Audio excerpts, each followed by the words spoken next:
I want to come right out the gate on this video by saying I'm not a game developer, and some of the things that I suggest in this video may not even be feasibly possible.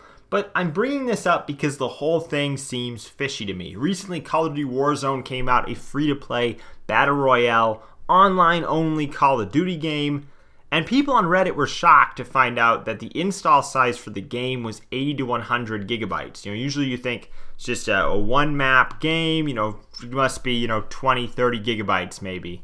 Not the case. It was 80 to 100 gigabytes to download this game. And the game that I'm playing in this video right here, Far Cry 5, is around 50 gigabytes to install with the update added in there.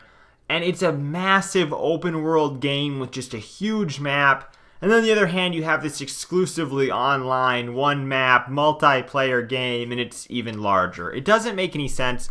The install sizes have just ballooned to ridiculous proportions, and I honestly can't tell you why. I don't know if it's something to do with the lack of compression, with different assets now having to be in such a high resolution. If that's the case, I wish there were lower resolution versions to download, because for people like myself, this is an absolute roadblock on their gaming experience. I recently bought Call of Duty Black Ops 4, used at GameStop, brought it home. It only had 96 megabytes or something like that on the disc to install. It had 96 gigabytes or something like that to download. On my internet connection, that takes 7 hours. It's absolutely insane. My internet is not fast enough to keep up with these ballooning update sizes, ridiculous game sizes. These things just take hours and hours on my connection speed, and most people who are in my situation cannot switch to another internet service provider. Geographically, they're the only one that's capable of servicing my area, so I'm stuck with that service, and because of that, it becomes very hard for me to want to download games or use anything besides physical media. And now even the physical media that you're purchasing is nothing more than a launcher to download some massive update that really is the entire game. It's really unfortunate to me that this is the case when you take into account the fact that we live in a world where a 2-disc game of Resident Evil 2 was compressed on a one Nintendo 64 cartridge.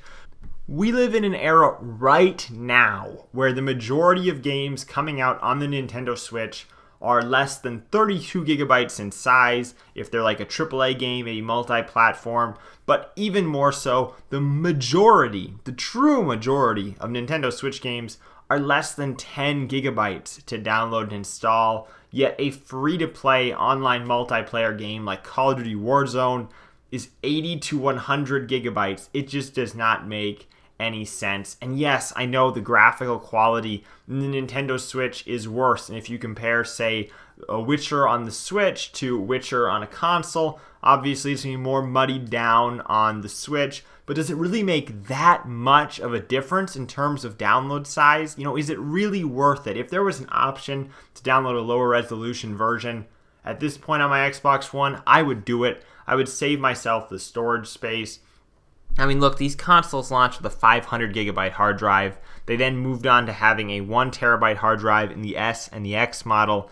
And it just seems like they were never expecting the sizes of the games to balloon in this way. Let's say you own a 1 terabyte Xbox One. Of that, what is there, maybe 900 or less usable gigabytes of space on that internal drive?